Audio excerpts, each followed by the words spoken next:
Good evening. Radioactive fallout from the Soviet nuclear accident has reached Britain. Raised radiation levels were detected in the south of England as far west as Oxfordshire. The National Radiological Protection Board say concentrations of radioactive material are very low and people in the United Kingdom won't be placed at risk. Soviet television tonight accused the Western media of spreading slanderous inventions about the Chernobyl accident. But the Moscow Communist Party chief told West German television that radioactivity around the nuclear plant was still high, and he said, there is a dangerous zone which people cannot enter. He said the authorities were trying to prevent the spread of radioactivity by using helicopters to drop lead, sand, and neutron-absorbing chemicals onto the site. In Poland, about 200 people demonstrated in Rostov demanding more information. Some demonstrators' banners said, "Our children are getting killed." Romania, also in the Eastern Bloc, today reported radioactivity much over normal limits and, like Poland, started giving anti-radiation pills to all under 18s. Italy said children under 10 and pregnant women should not be given fresh milk and banned the sale of fresh green vegetables there. Hello, lovelies. Today we're going to be taking a look at Demons of Chernobyl, ostensibly for the Wretched RPG by the Red Room. It's weird, as you get older, things that you lived through become history with time and distance in the minds of others, and that can feel a little odd and unsettling. But then I remember how things that people had still been alive for, you know, in my lifetime were the same way for me, which actually just enhances the weirdness, you know, playing World War II skirmish games or whatever else when your own grandparents, you know, had been on the beaches at Normandy or whatever else. You know, it all becomes a little bit odd and kind of cuts you adrift from reality a little bit. Of course, Chernobyl and Pripyat has gone from a site of bone-chilling disaster to those of us who lived through it, to a place where you go to make slightly disrespectful TikTok videos and urban exploration videos. Between Tide Pods and radiation, I expect to see some goddamn superpowers, people. I mean, come on, what are you doing? This is an adventure. It has, therefore, the difficulty that comes with reviewing any sort of adventure, in that any sort of in-depth review would give away too much about the adventure. Though I think with something called Demons of Chernobyl, I mean, the title is a bit of a giveaway already. This is by the Red Room. I know the people at the Red Room. I helped give them their start in gaming, so, you know, declare any biases that one might have up front, I suppose, though it's also probably necessary for me to say that I don't much like the cut of the a more conservative and anti-trans jib that they've been taking of late, even though I understand where they're coming from, having been the victims of a lot of hatred and campaigning and so on against them. God, who'd live today? Take me back to the 80s, I'll take the radiation.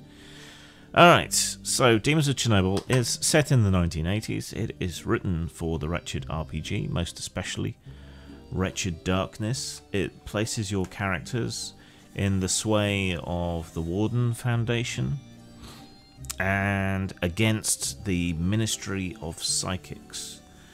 You are presented with a mission to go in and rescue a couple of psychic children who are being trained and conditioned in a facility under the Chernobyl power station, which isn't actually the name of the station, but who cares? So we're basically looking at some historical Stranger Things shit mingled with a historical disaster, and so you have to pull off this rescue against the background of the disaster and under the watchful eye of a paranoid Soviet Union who are probably much more concerned about hiding what's going on than actually dealing with it necessarily, at least to start with. Oh, and there might be some demons as well. As well as the adventure itself, you get a brief grounding in Soviet paranoia, in the dangers of radiation. Pro tip, stay away from it if you can. And you get a guideline to some of the key places in Pripyat, which is in Ukraine as we know it now, of course. The bits of information that you have on the Soviet Union and Pripyat are a little bit scant, I would say. Could have done with a bit more of that information. That would render the adventure book a lot more useful in the longer term for anyone setting adventures in the 1980s Soviet Union, in and around this sort of area. I mean, if you use time travel to go back to the 80s and do this, you could always do a follow-up adventure set in present day, going in there with the kind of disaster tourism and so on, which could have been interesting. So a bit more information on Pripyat and the zone of alienation and everything would have been more useful and would have given the whole thing a bit more long-term use to you as a games master than just an adventure, because adventures tend to be like one and done usually. So a bit more information would have been useful. There's probably about an evening's entertainment here. The prevalence of radiation creates a sense of urgency and a ticking clock, as does the disaster kind of unfolding around you. It would have also been useful to have like a timeline of events of what the Soviets were doing to tackle the disaster, the evacuation, and so on. That would have further enhanced that ticking clock element, I think, and thrown a few spanners in the works. You get some pre-gens, if that takes your fancy.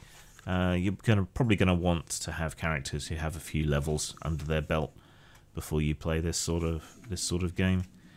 The whole thing is fairly easily transferable to other games, though the time period might be the sticking point for you. If you don't run a game set in the 1980s, a certain amount of flanging and manipulation will be necessary. But you could easily run this adventure using a bunch of other systems, storyteller, unknown armies, that sort of thing.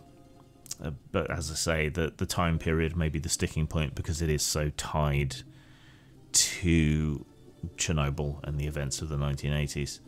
Wretched itself as a system, which obviously it's designed for, is a harder, nastier, more low-powered, more character-vulnerable sort of iteration of OSR systems, and works well enough.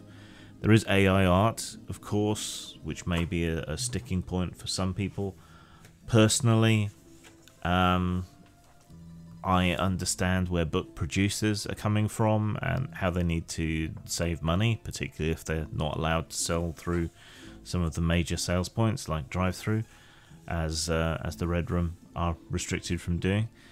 So yeah, it's not a sticking point for me. In fact, either AI evangelists or Luddites push me in the opposite direction constantly, so my position on AI art is in constant flux, but I recognise that it may be an issue for some people.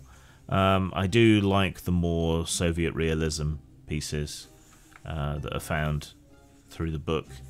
It's a shame more of the art isn't that exact style. I think I would have gone all in on that.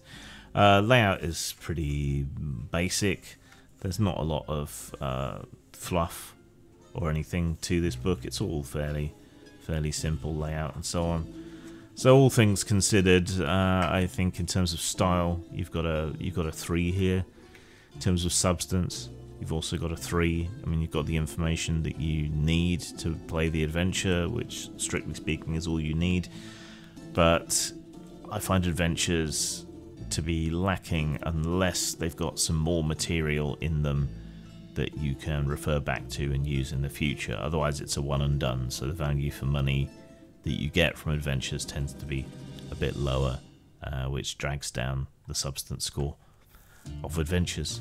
So 3 for staff, 3 for substance, 6 out of 10, 3 out of 5 average. But that said, if you run the Wretched RPG, especially Wretched Darkness, this is going to be worth it to you.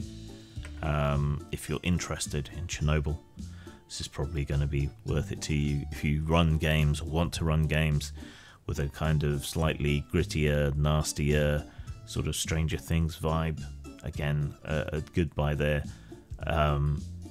It's kind of conditional on what you're into, but the Red Room certainly deserve your support.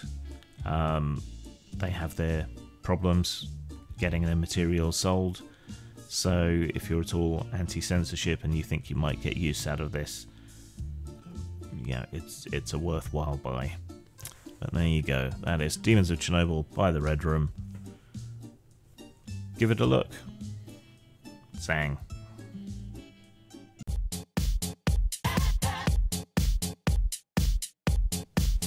Hello lovelies, I'm terrible at pimping my stuff, so here I am, pimping my stuff.